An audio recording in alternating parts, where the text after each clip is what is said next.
Okay, bismillahirrahmanirrahim. Assalamualaikum warahmatullahi wabarakatuh dan selamat datang. Saya ucapkan khususnya kepada tetamu jemputan kita serta rakan-rakan seperjuangan dalam sesi bicara santai Temu Ramah berkaitan dengan program-program dalam pendidikan khas yang dilaksanakan oleh Kementerian Pendidikan Malaysia. Kita akan bercakap dan dapatkan pengetahuan baru daripada seorang tetamu jemputan kita yang memang terlibat secara langsung dalam bidang pendidikan khas ni lah. Saya nak cakap lebih pun saya pun tak tahu kan. Jadi tanpa berlengahkan masa lagi, saya jemput tetamu khas kita ni yang kita import dari negeri bersejarah. Namanya Saudari Ain. Okay, Assalamualaikum Saudari Ain. Waalaikumsalam. Sihat ya? Alhamdulillah sihat. Alhamdulillah. Okay, tanpa membuang masa lagi, saya jemput Saudari Ain untuk perkenalkan diri. Mungkin apa yang boleh kami panggil, nak panggil Kak ke, nak panggil Cikgu Ain ke, dan serba sedikit latar belakang berkaitan bidang Ain lah dalam program pendidikan ni. Dengan segala hormatnya saya persilakan. Bismillahirrahmanirrahim. Terima kasih Saudari Anis, pengacara majlis kita yang warna biru hari ni pakai. Okey, nama saya Nurain Atira binti Bidi. Biasanya dipanggil dengan panggilan Cikgu Ain lah. Tapi korang boleh je nak panggil apa pun. Nak panggil nama saja pun okey, nak panggil suka hati lah. Okey je. Okey. Apa yang saya akan share ni apa yang saya tahulah dan apa yang saya lalui sepanjang bergelar guru pelatih di IPC KPM Perempuan Melayu Melaka sebagai guru praktikum, dah 2 kali praktikum, dah 3 kali PPS dan macam korang lah juga melalui fasa-fasa tu. Jadi yang pertama sekali kalau kita nak tahu, biasa kita dengar kan tentang pendidikan khas. Pendidikan khas ni sebenarnya dia terbahagi kepada 3. Macam yang saudara ini cakap tadi tu, dia ada sekolah pendidikan khas, bahagian pendidikan khas, bahagian program pendidikan khas integrasi. Lepas tu ada program pendidikan inklusif. Dan 3 ni adalah berada di bawah bahagian pendidikan khas. Maksudnya struktur, kita punya struktur tu sama je yang bermula daripada KPM. Dalam KPM tu ada bahagian pendidikan khas. Lepas tu bawah tu ada JPN. Lepas tu bawah tu ada program pendidikan khas integrasi ataupun program pendidikan khas lah. Okay. Dan fokus saya pada hari ini untuk saya sharing adalah tentang program pendidikan khas integrasi. Yang mana itu adalah bidang saya, option saya belajar. PPKI ataupun istilah shortcutnya adalah PPKI. Kalau orang sebut PPKI ni sebenarnya dia lain sikit lah dengan pendidikan khas. Sebab program pendidikan khas integrasi ini merupakan sebuah program percantuman. Dia cantum siapa? Dia cantum 3 kategori murid ni, iaitu murid yang bermasalah pembelajaran, murid yang ada masalah pendengaran ataupun murid yang ada masalah penglihatan. Kalau pendengaran tu boleh jadi dia tu macam pekak ke, bisu ke. Kalau penglihatan tak semestinya buta, tapi boleh jadi mereka ini adalah student yang macam dia kurang. Penglihatan dia tu macam agak kabur. Lepas tu ada yang pakai spek mata yang terlalu besar, kan ada kan? Yang itulah antara golongan yang boleh mengikuti program pendidikan khas integrasi ataupun short formnya PPKI. Okey. Jadinya kalau dalam fokus saya, bidang saya ni saya ambil pendidikan khas masalah pembelajaran. Bila masalah pembelajaran ni apa-apa yang berkaitan dengan dia punya fizikal dia adalah normal. Dia tak ada pun cacat anggota yang teruk, tak ada. Kalau ada pun dia macam dia tak akan efek lagi kita punya student punya kognitif. Maksudnya murid-murid yang ada masalah pembelajaran ini merupakan murid-murid yang masih boleh mengikuti kelas seperti murid biasa. Maksudnya ada potensi tinggi untuk jadi cemerlang seperti murid biasa. Tapi perlulah diberi latihan dan bimbingan yang maksudnya sepenuhnya, sama ada bimbingan sepenuhnya atau berbimbingan secara minimum. Macam itulah. Dan contoh-contoh murid yang saya telah ajar ataupun yang telah saya banyak interaksi sebelum ni adalah seperti autism, Down syndrome. Lepas tu ada yang masalah emosi ataupun tingkah laku yang terlalu agresif ataupun yang suka buat tantrum. Itulah antaranya. Lepas tu kejap-kejap menangis. Ini adalah merupakan contoh kategori murid yang ada masalah pembelajaran lah, sebab dia berkait dengan mental. Bila mental ataupun kognitif dia berada pada paras rendah daripada murid biasa, maka murid-murid inilah yang dikategorikan sebagai murid masalah pembelajaran. Dan sebenarnya siapa yang declare murid ini layak mengikuti PPKI atau tak, ini akan merujuk kepada pakar perubatan. Yang biasanya memang bahagian kanak-kanak lah yang biasanya. Memang kena ada satu pengesahan, satu kad OKU. OKU tu kita kena faham, tak semestinya OKU tu adalah cacat anggota. Dia boleh jadi kurang kat sini. Bila dia buat test kan, diagnose, lepas tu adalah berada di bawah paras kecerdasan dia. So doktor akan keluarkan satu kad, lepas tu akan daftar lah ikut dia punya prosedur tertentu. Okey, itu antara contoh lah yang contoh kategori murid. Lepas tu macam yang sebelum ni saya pernah ajar juga, saya pernah berinteraksi dan banyak lah engage dengan murid yang ada masalah bahasa dan komunikasi. Contoh kalau kalau kita mungkin kita sebagai maksudnya orang yang normal, orang yang Allah anugerahkan, bila kita faham bila kita sebut satu perkataan tu kita dah faham ataupun kita dah tahu penggunaan bahasa tu patut atau tidak pada waktu-waktu tertentu. Tapi kalau murid yang ada masalah pembelajaran ni, dia kadang-kadang dia tak tahu pun sama ada penggunaan ayat ataupun perkataan ini sesuai tak untuk pada masa tu dan dalam konteks tersebut. Jadi benda ni agak menarik lah sebenarnya saya sebagai guru pelatih yang belajar dalam bidang ni, yang telah praktikal selama 2 kali. Dan sebenarnya program pendidikan khas integrasi ni dia diwujudkan, memang kita tahu, kita sedia maklum setiap murid dalam negara kita ni ataupun dalam dunia lah boleh cakap, semua murid ini adalah berpeluang untuk menikmati akses peluang pendidikan semua tu kan. Jadi samalah juga dengan murid-murid bermasalah pembelajaran, murid-murid berkeperluan khas. Mereka ini merupakan kategori yang sepatutnya memang diberi peluang untuk sama-sama dapat juga, sama-sama faham juga pendidikan tu apa dan bagaimana proses pembelajaran tu. Mereka memang selayaknya dapat juga, sebab tak adalah isu diskriminasi ataupun yang tertinggal. Sebab Malaysia sekarang pun dia memang nak angkat semua rakyat dia menjadi satu golongan yang boleh berkemahiran penuh ataupun berkemahiran separuh untuk jadi aset negara. Jadi samalah juga target kepada murid bermasalah pembelajaran ataupun murid berkeperluan khas ni. Jadi PPKI ni dia nak bagilah untuk kembangkan bakat dan potensi anak-anak MBK ni. Lepas tu melalui pengembangan potensi ni juga boleh jadi daripada banyak laluan. Antara contohnya laluan vocational, pendidikan vocational. Pendidikan vocational kita tahu kan dia lebih kepada banyak teknikal yang boleh murid-murid ini apply akan datang sebagai skop pekerjaan mereka ke, supaya dapat meningkatkan lagi lah kualiti hidup mereka dan juga berdikari, supaya menjadi golongan yang tak dikatakan OKU ni menyusahkan, tak. Kita nak ubah persepsi tu. Sebagai guru pendidikan khas yang memang telah ditanam sejak daripada saya masuk lagi bidang ni, memang dah ditanam. Kita kena ubah mindset orang-orang yang tak tahu tentang pendidikan khas ni, bahawa OKU ni tak semestinya menyusahkan. Dan kita tak naklah macam tu, masyarakat Malaysia yang macam tu. At least boleh menyumbang kepada negara walaupun dari pelbagai bidang yang mana mereka mampu. Dan MBK ni dia berhak untuk mendapatkan intervensi awal. Contoh saya bagi. Kalau contoh ada murid tu kita tengok macam basicnya kemahiran manipulatif ataupun kemahiran motor halus dia. Tak boleh. Maksudnya tak boleh nak buat tak boleh nak konyol kertas ke ataupun gumpal apa-apa ke.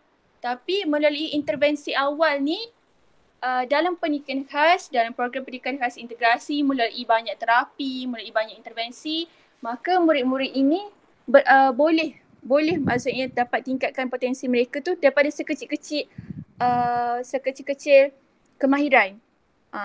Itu yang dikatakan sebagai intervensi awal lah. Maksudnya dalam pendidikan khas ada intervensi awal, ada bimbingan yang sepenuhnya, ada bimbingan secara minimum. Tadi saya dah cakap tentang struktur kan. Lepas tu punya tujuan program pendidikan khas integrasi ni. Dan dalam PPKI ni di setiap sekolah yang ada PPKI ni, korang kalau contoh, mungkinlah ada yang tak faham lagi PPKI ni dia berada dekat mana, blok mana ke apa ke. Sebenarnya dalam sebuah sekolah tu, dia punya blok PPKI ni adalah berasingan dengan blok aliran perdana. Dia memang stand sendiri je. Ada satu blok khas, program pendidikan khas integrasi yang memang dia punya kelas, contohnya yang sekolah yang saya dah praktikum hari tu, satu blok lepas tu direct dia tu ada kelas. Contoh daripada kelas 1 sampai kelas 4 dan mengikut tahap kelas tu. Itulah yang dikatakan dicantuman. Maksudnya dalam setiap kelas tu boleh jadi satu kelas tu ada yang ada masalah pendengaran, yang tak berapa teruk lah. Lepas tu ada yang boleh jadi ada masalah autism, ada yang masalah ADHD yang terlalu hyperaktif.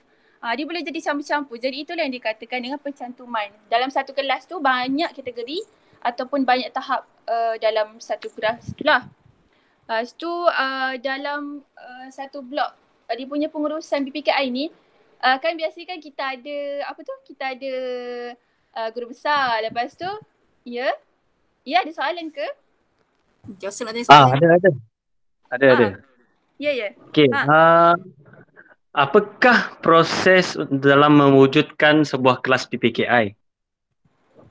Proses nak mewujudkan sebuah PPKI perlu mendapat perlu mendapat pengesahan daripada KPM turun kepada JPN. JPN sekolah akan, contohnya dalam satu locality tu, daerah tu contohnya, kita tengok pula unjuran unjuran murid yang patut ada dalam satu PPKI tu sekurang-kurangnya 15 orang baru boleh buka. Jadi dia kena refer pada tu, kena minta dulu pengesahan ni, dah okey baru boleh buka satu kelas. Ada sekolah yang dia satu PPKI ada hanya satu kelas sahaja. Tapi sebenarnya boleh pecah sebab dalam satu kelas PPKI biasanya ada dalam 5 orang je. Jadi bayangkan kalau minimum nak buka PPKI tu 15 orang, jadi kita boleh pecah kepada 3 kelas. Itulah contohnya. Okey, menjawab? Ya, seterusnya. Assalamualaikum. Selamat petang. Saya Rafnan nak tanya soalan. Bagaimanakah pergaulan komunikasi antara anak-anak berkeperluan khas dengan anak-anak biasa? Bagaimana komunikasi mereka? Pergaulan dari segi komunikasi. Baik. Okey, komunikasi antara MBK ni, anak-anak syurga ni dengan anak-anak biasa, kita tak boleh nak expect terlalu macam wow yang lancar. Maksudnya sebab bila saya dah sebut tadi kan, ada yang tak faham penggunaan bahasa ataupun ayat yang sesuai. Jadinya bila dia orang bercakap, ada yang tak sampai message tu. Sebab boleh jadi mereka cakap sekat-sekat, lepas tu mereka tak faham, tak boleh ayat yang panjang-panjang. Jadi macam cikgu pun ataupun orang sekeliling yang nak bercakap, nak interact dengan MBK ni, dia kena guna ayat yang pendek-pendek je. Dia tak boleh ni ayat panjang-panjang, lebar, lepas tu sambung tak. Dia banyak pendek je. Awak suka makan, contoh, suka makan. Lepas tu bagi dia jawab dulu, suka makan apa? Makan nasi ayam.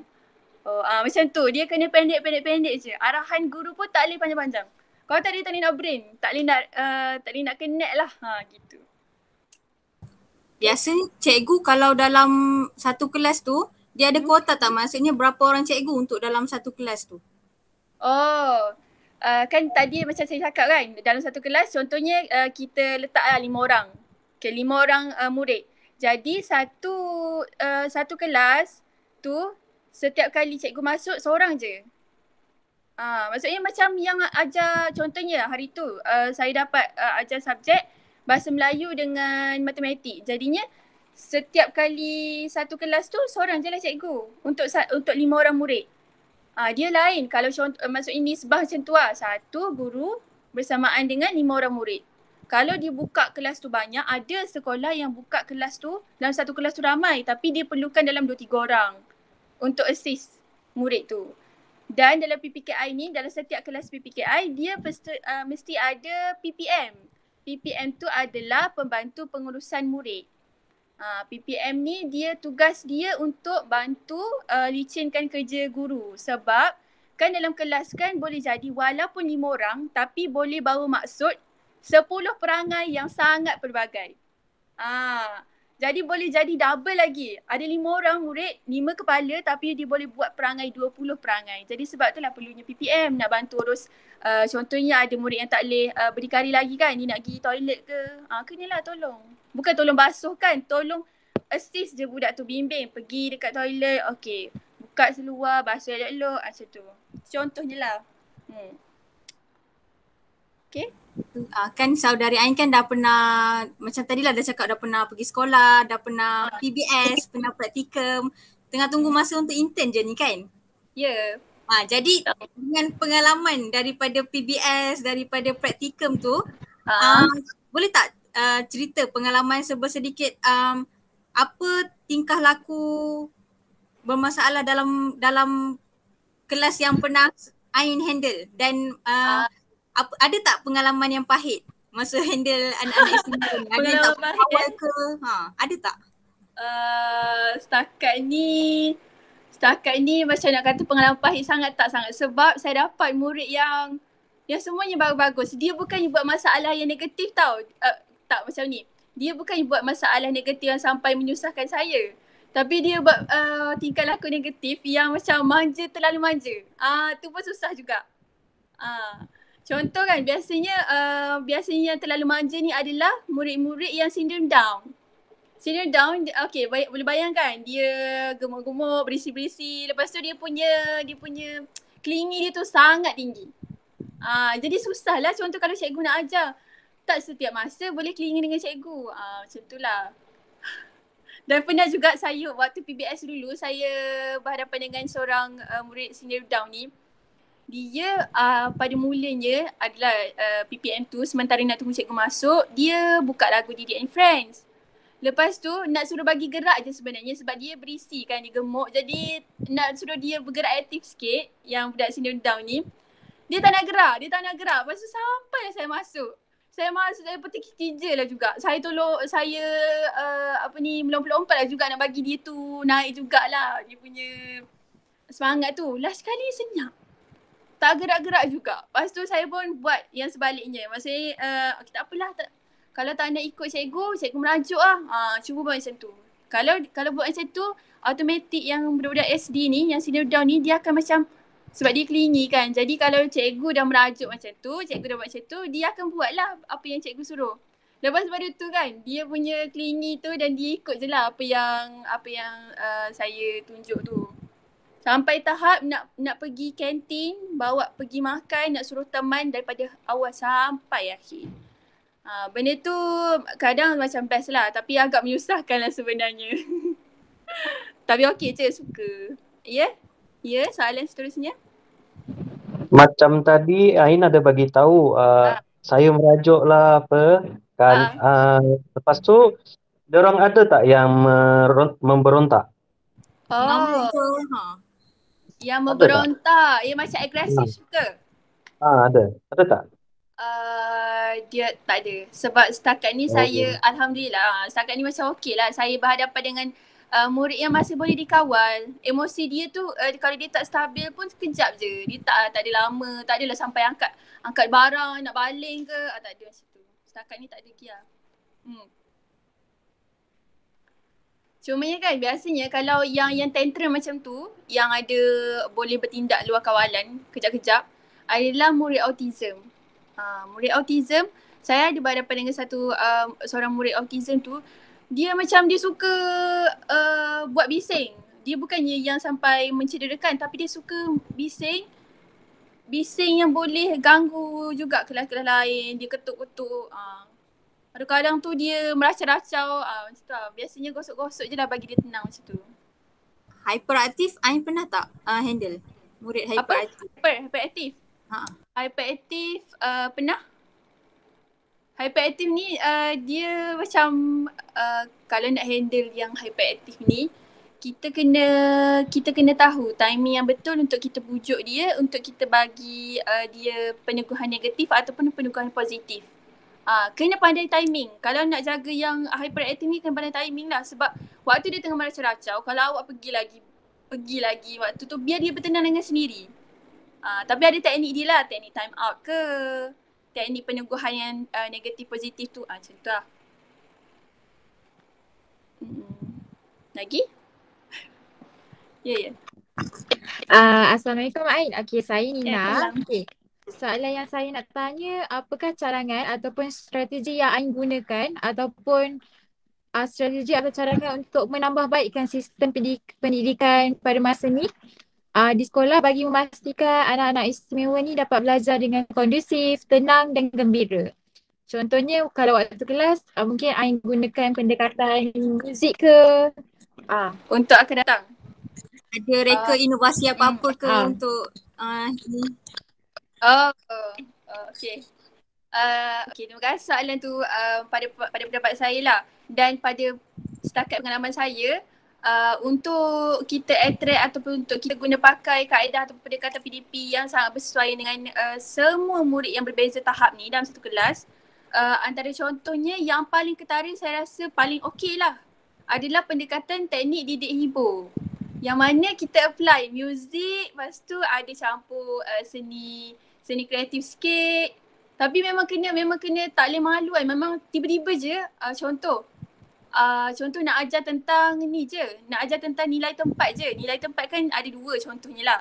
Tapi dengan nilai tempat tu tiba-tiba je guru ni kena bersikap spontan untuk tiba-tiba je nak lontarkan lagu-lagu yang macam yang berkait ke, nak bagi murid ni lagi faham supaya daripada mereka ni tak leka, tak fokus, boleh fokus. Lepas tu inovasi yang telah pernah saya hasilkan adalah inovasi digital lah, yang mana saya buat tentang nak ajar bahasa Melayu tentang kata hubung gabungan. Yang dalam tu kiranya saya ada masukkan sikit game yang buat sendiri. Lepas tu video pengajaran interaktif, yang pasti kalau interaktif kita guna tu sangatlah bagus untuk pendekatan ataupun untuk PDP 2 hala. Yang pasti visual lah, visual, muzik sangat penting. Kalau tak ada 2 tu, saya rasa tak lengkap lah untuk ajar murid-murid pendidikan khas ni. Ya, ada lagi. Assalamualaikum. Salam. Nama saya Ikmal. Saya nak tanya sedikit soalan lah. Okay, berdasarkan pengalaman Ain lah menjalani praktikum di sekolah yang ada program PPKI ni. Okay, selain daripada belajar di dalam kelas, ada tak kemahiran yang lain diajar di luar kelas? Boleh faham tak? Faham. Okay, dalam kurikulum pendidikan khas, memang dah dimasukkan dalam kurikulum pendidikan khas. Tak semestinya kurikulum tu ataupun subjek tu ajar dalam kelas saja. Contoh yang di luar kelas adalah kemahiran manipulatif, kemahiran pengurusan diri. Bila sebut macam kemahiran manipulatif tu, boleh jadi cikgu ni nak ajar dia berkebun. Jadinya bila dengan subjek berkebun tu, subjek yang boleh buat modal lah, maksudnya modal bisnes untuk akan datang. Mereka boleh berdikari daripada sekolah rendah dah diasah, dah diajar dengan asas jahitan, asas masakan. Maksudnya mereka ni dah ada lah basic untuk berdikari akan datang. Kalau contoh tak boleh sangat lah nak go dengan pendidikan kan. Jadi mereka boleh buat bisnes. Itu adalah contoh lah, contoh kurikulum yang dah termaktub dalam pendidikan khas. Lain pula macam pengurusan diri tu perlukan praktikal ataupun amali dekat luar kelas lah untuk bagaimana mereka ni tahu nak uruskan diri. Itu. Jadi senang ceritanya kalau murid-murid berpendidikan khas ni, diorang memang kena lebihkan kepada kemahiran motor Maksudnya nak ajar teori pun kena pandai gabung jalin dengan sangat betul. Dia apa-apa pun dia tak boleh macam contoh macam Anis lah kan, Anis ambil PJ kan. Jadi Jadi kalau dalam PJ pun kena banyak amali, kena banyak kepada praktikal baru boleh apply teori tu. Jadi samalah juga dengan pendidikan khas. Kalau cikgu tak boleh cakap saja. Cikgu kena sambil terang tu dengan ayat pendek tunjuk macam mana. Satu. Ini yang dinamakan dengan analisis tugasan. Satu persatu.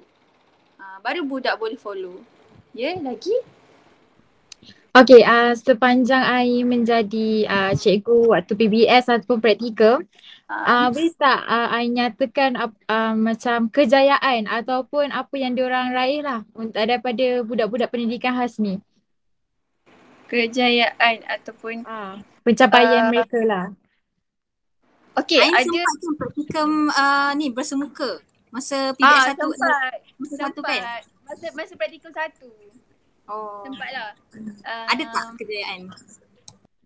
Setakat ni sebab dia atas sekolah juga, sebab ada macam ada sekolah yang dia memang target untuk fokus kat pencapaian PPKI. Itulah hakikat sebenarnya. Bila masuk dalam realiti pendidikan sebenar, bila masuk kat sekolah baru boleh tahu, oh sebenarnya ada cikgu yang dia boleh menyokong, sangat-sangat menyokong punya pencapaian pelajar ni. Ada yang macam buat relax-relax je. Jadi bukannya saya nak memburukkan apa yang dah sekolah yang saya tak pun. Cumanya nak kata pencapaian tu dia ada timing-timing dia yang dia boleh target atau fokus. Tapi sebelum ni yang saya pernah diberi tanggungjawab untuk latih murid bercerita. Dia bolehlah masuk top 5. Okey lah tu. Sebab saya pun first time kan bercerita. Sebab yang saya ajar bercerita ni adalah murid autism. Murid autism ni satu, kalau nak kawal tingkah laku dia pun satu hal dah. Tu dah jadi kekangan dah. Tapi yang lebihnya murid autism yang saya latih ni adalah dia sangat suka untuk berpantun, untuk bersajak. Jadi dalam bercerita tu banyaklah masukkan elemen pantun. Dia senang. Jadi itulah menjadi boleh dorong dia punya kejayaan dia tu sampai jadi top 5 lah. Okay. Ada lagi? Silakan. Boleh tak Ain nyatakanlah beberapa nasihat kepada option yang bukan option ni. Macam kami ni PJ, bila sampai dekat sekolah yang nak kami mengajar pendidikan khas ni, apakah nasihat yang boleh Ain berikan kepada macam kami lah yang bukan option PK ni? Okey, mula sekali saya nak petik ayat, saya suka petik ayat-ayat macam ayat dalam Quran, tapi saya lupa-lupa jugalah. Tapi sebagai cuba kita fikir macam ni lah, setiap orang ni dia ada keistimewaan dia sendiri. Kena pasak dalam fikiran setiap orang ada dia punya baik kurang dia sendiri. Tapi tugas siapa untuk mencungkil ataupun untuk push murid-murid ni. Dan kena faham juga, kalau kita faham dengan konsep berkasih sayang, sebenarnya untuk syarat berkasih sayang ni tak perlukan syarat untuk kita pilih, oh ni OKU, oh ni murid lembam, ni murid slow learner. Sebenarnya benda tu yang paling tembok yang perlu diruntuhkan oleh setiap orang, mindset setiap orang, supaya bila kita pergi je dicampak dekat mana-mana, bila kita tengok orang macam ni, bila kita tengok murid macam tu, kita ada sebagai guru yang betul-betul mempunyai ihsan yang tinggi, tak memilih untuk mengajar siapa-siapa. Dan sebagai secara khususnya pesanan untuk korang yang semua ambil PJ ni, bantulah sedaya upaya yang mungkin untuk tingkatkan dari segi psikomotor mereka. Sebab ada murid yang dia low kan dekat kognitif dia, mental dia, tapi dia mungkin boleh jadi boleh menghasilkan satu pencapaian membanggakan dari segi sukan, dari segi dia orang punya kemahiran motor dia. Dan sebab itulah perlu kan macam kalau dalam PJ korang ada belajar kan yang kena modify, ada satu benda kan, cipta inovasi ada tak? Untuk yang pendidikan khas, ada kan? Jadi macam itulah supaya boleh kita tingkatkan peluang mereka untuk menikmati kehidupan ni sama seperti semua orang biasa. Ingatlah. Rasanya Sam ni kot. Sam ni kan? Sam ni rasanya inovasi. okey lah tu. Sebab saya ambil minor PJ. Tapi saya elektif je lah. Sebelum ni pun ada je pernah buat inovasi untuk pernikah khas ni. Tapi korang fikirlah tak semestinya kemahiran motor yang kasar. Ada juga yang macam sekecil-kecil benda lah. Selagi mana kita boleh bantu, kita cubalah bantu. Sebab fikir untuk berkasih sayang ni tak perlukan syarat nak pilih siapa-siapa. Kalau selagi mana boleh berbakti kepada sesiapa, sekecil-kecil apa pun, buatlah. Itu pesanan untuk saya dan juga untuk semualah korang. Okay, terima kasih saudari Ain. Ada apa-apa lagi soalan dari rakan-rakan groupmate saya? Tak ada dah Okay, kalau tak ada, saya sebelum nak akhiri sesi temu ramah ni dah 2.40, nanti Ain katanya nak keluar pergi berjoli. Jadi sebelum kita tamatkan, saya nak minta pandangan, pendapat daripada Ain sendiri, sebab saya merupakan orang yang aktif dekat media sosial, especially dekat Twitter lah. Banyak saya baca scroll pasal isu pendidikan ni lah. Dan salah satunya saya ada pernah terbaca ulasan ataupun ciapan daripada netizen berkaitan dengan isu, bukan isu sangat lah, maksudnya macam murid-murid istimewa, peranan guru ataupun perbezaan guru biasa dengan guru pendidikan khas dari segi jumlah gaji. Pada pendapat Ain, adakah wajar guru-guru pendidikan khas ni dia dapat jumlah gaji yang lebih berbanding dengan guru-guru biasa pada tahap yang sama? Maksudnya diorang level yang sama, dicontoh tapi tingkat gaji dia tu berbeza. Sebab kan kita tahu cikgu-cikgu pendidikan khas ni diorang kena ada kesabaran yang tinggi, kena ada banyak keperluan lain yang berbeza sangat dengan murid-murid harus berdasarkan. Jadi pendapat Ain sendiri secara peribadi, adakah wajar dari segi gaji tu? Okey, pada pendapat saya, okey dah ke? Baik, pada pendapat saya perbezaan taraf gaji ni sebenarnya, ni hakikat tau. Ni sebenarnya beza gaji ni tak jauh pun. Sebenarnya bezanya guru pendidikan khas dia allowance tambahan 200.5 je setiap bulan tu. Tak banyak pun. Korang jangan macam mungkinlah yang baca paper tu rasa macam wow. Tapi sebenarnya sikit je. Dan pada pandangan saya sebenarnya itu adalah wajar. Sebab sebenarnya bukan kata dengan allowance tu kami nak berjoli. Tak. Last kali sebenarnya kalau rotate juga guru ni perlu berkorban banyak benda. Jadi termasuklah RM1 tu last kali tak ke mana pun. Dia akan rotate pergi balik dekat student. Jadi macam benda tu wajar je lah. Sebabnya kan saya ada cakap tadi kan yang macam MBK ni kan dia kena ada intervensi tambahan, dia kena ada terapi lain-lain. Jadi bila ada sampingan yang lain-lain itulah yang akan cikgu ni nak tak nak cikgu kan, korang pun cikgu, maksudnya kita semua cikgu mesti akan fikir apa-apa yang boleh membantu murid-murid kita. Jadinya itu yang dikatakan dengan allowance atau tambahan macam tu sebenarnya sebagai sampingan kepada pengorbanan guru je. Dia nak top up apa-apa yang murid dia perlu. Begitu. Okay, jadi saya pun secara peribadi saya pun rasa wajar je kalau cikgu-cikgu pendidikan khas ni up sikit kan dia punya ni. Tapi tu semua atas kerajaan lah. Ya betul. Jadi saya rasa setakat ni saja sesi temu ramah kita. Sekali lagi saya nak ucapkan terima kasih banyak-banyak kepada saudari Ain. Saya baru kontak dia baru pagi tadi berapa jam je Anis? Baru pagi tadi dan alhamdulillah lah saudari Ain sudi untuk ditemu ramah untuk kerja kita lah, untuk tutorial kita. Jadi saya mewakili kawan-kawan saya nak ucapkan terima kasih kerana sudi meluangkan masa sekejap untuk sesi temu ramah. Banyak info, maklumat baru berkaitan PPKI ni yang kami dapat dan boleh kami gunakan ataupun aplikasi apa pengetahuan baru tu nanti untuk berhadapan dengan murid-murid nanti di sekolah. Jadi saya rasa setakat itu saja.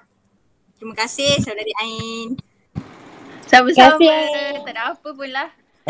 Itu sajalah. Maaf juga salah silap, kekurangan.